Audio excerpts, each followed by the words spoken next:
안녕하세요. 한국청년생명윤리학회입니다. 오늘은 그러면 우리는 어떻게 살 것인가 첫 번째 북스터디 시간입니다. 목차입니다. 먼저 북스터디 OT를 진행하겠습니다. 책을 읽기 전 팁입니다. 책을 먼저 준비하시고 책을 읽을 마음과 기록할 노트, 펜, 형광펜을 준비합니다. 그리고 마음에 감동을 주거나 궁금하거나 중요한 단어나 문장 등의 밑줄을 그으면서 읽습니다. 그리고 책을 읽으면서 내용 정리, 생각나는 아이디어들을 책 또는 노트에 기록합니다. 이것은 우리의 자산이 됩니다. 그리고 책을 읽은 것을 토대로 개인의 삶과 가정, 학교, 사회에서 적용할 수 있는 것을 생각하고 행동합니다. 책을 잠시 소개하겠습니다. 프란시스 셰퍼의 서구 사상과 문화의 부흥과 쇠퇴를 통해 살펴보는 그러면 우린 어떻게 살 것인가 책은 1976년 출판되었습니다. 이 책은 세계적 석학이자 행동하는 문화 전도자였던 셰퍼의 메시지를 집대성한 필생의 걸작입니다. 그리고 진정한 자유를 얻기 위한 유일한 대안인 기독교적 세계관을 정립하기 위한 필독서입니다. 역사, 미술, 음악, 과학, 철학, 정치학, 경제학, 사회학 등 여러 학문 분야에 걸친 지식들을 재통합한 수준 높은 인문교양 클래식입니다. 이 책은 고대 로마 시대부터 현대사회까지 문화와 철학과 사상의 흐름을 설명해 줍니다. 책의 저자인 프란시스 셰퍼는 미국의 복음주의 선교사, 신학자, 목사, 강연가, 철학가입니다. 그는 1912년 필라델피아의 한 유서 깊은 루터교 가정에서 출생해서 20세기 최고의 기독교 지성인의 역할을 감당합니다. 그리고 오늘날의 사회 병리 현상의 주 원인은 진리가 절대적이 아니라 상대적이라고 여기는 사상에 있다고 봅니다. 그는 20여 권에 달하는 방대한 저서를 통해 상대적 진리관이 사회 각 분야에서 초래한 결과들과 대안들을 기술하는데요. 함께 공부할 책도 그중 하나입니다. 셰퍼는 현대 세계의 유일한 해결책은 성경적 절대 기준으로 돌아가는 것뿐임을 간곡하게 호소합니다. 본격적으로 책을 보기 전 생각하는 시간을 가져보겠습니다. 유명한 말이죠. 르네 데카르트의 나는 생각한다, 고로 나는 존재한다. 나는 생각하기 때문에 나는 존재한다는 말의 의미를 생각해보면 좋겠습니다. 여러분은 어떤 생각을 갖고 살고 계신가요? 그 생각이 여러분의 삶에 어떤 영향을 미치고 있나요? 그리고 한 가지만 더 생각해 보겠습니다. 인간은 완전할까요? 인간은 완벽한 존재일까요? 또 다른 의미로는 인간은 신 없이 살 수 있을까요? 여러분의 생각은 어떠신가요? 책을 읽으며 고민하게 될 문제이기에 한번 생각해 보시고 책으로 들어가면 좋을 것 같습니다. 이 책을 통해서 그래서 우리는 어떻게 살 것인지, 어떠한 생각을 따라 살 것인지 고민해 보면 좋겠습니다.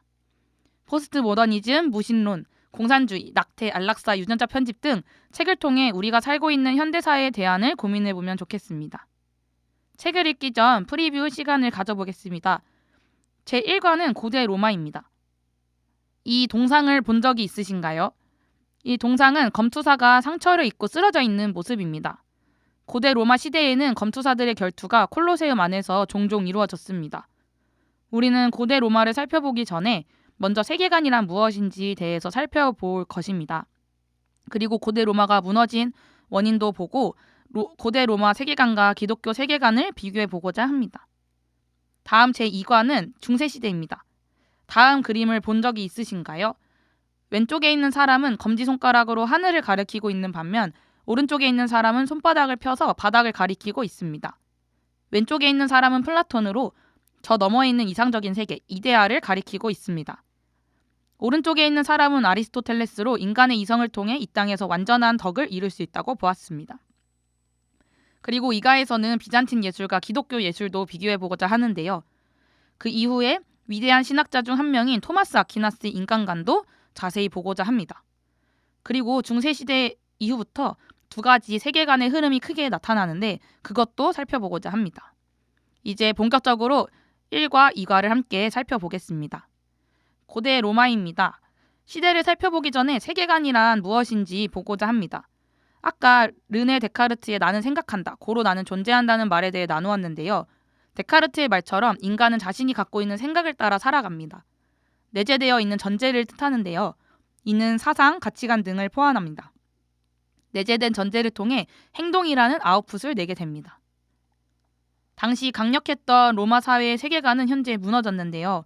그 이유는 인간이 만든 로마의 신은 로마의 사회구조 속에 속해 있었기 때문입니다. 고대 로마의 위기가 오며 사회구조가 무너질 때에 절대적 기준을 제공하는 역할을 하던 신도 함께 무너졌기 때문에 더 이상 로마 사회의 기반이 된 세계관은 무너질 수밖에 없던 것입니다. 당시 로마에 있던 다리는 말과 마차가 건너기엔 튼튼했을 것입니다. 하지만 5톤 트럭이 건너기에는 감당할 수 없었을 것입니다. 로마 사회에 혼란이 있던 시기에 더 강력한 세계관이 등장하는데요.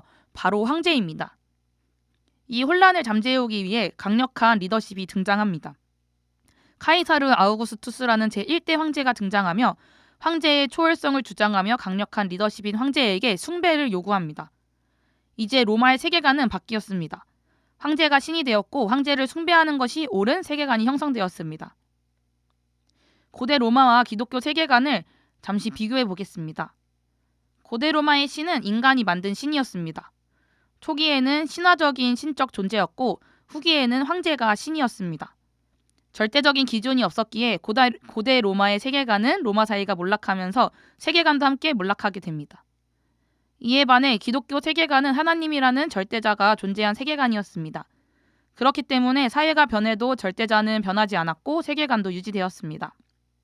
그렇기 때문에 로마 사회 후기에 황제를 신처럼 숭배하기를 요구당하지만 기독교에서 신은 하나님 한 분이시기 때문에 황제 숭배를 거부하고 기독교인들은 콜로세움 경기장에서 사자밥이 되는 순교를 선택했던 것입니다.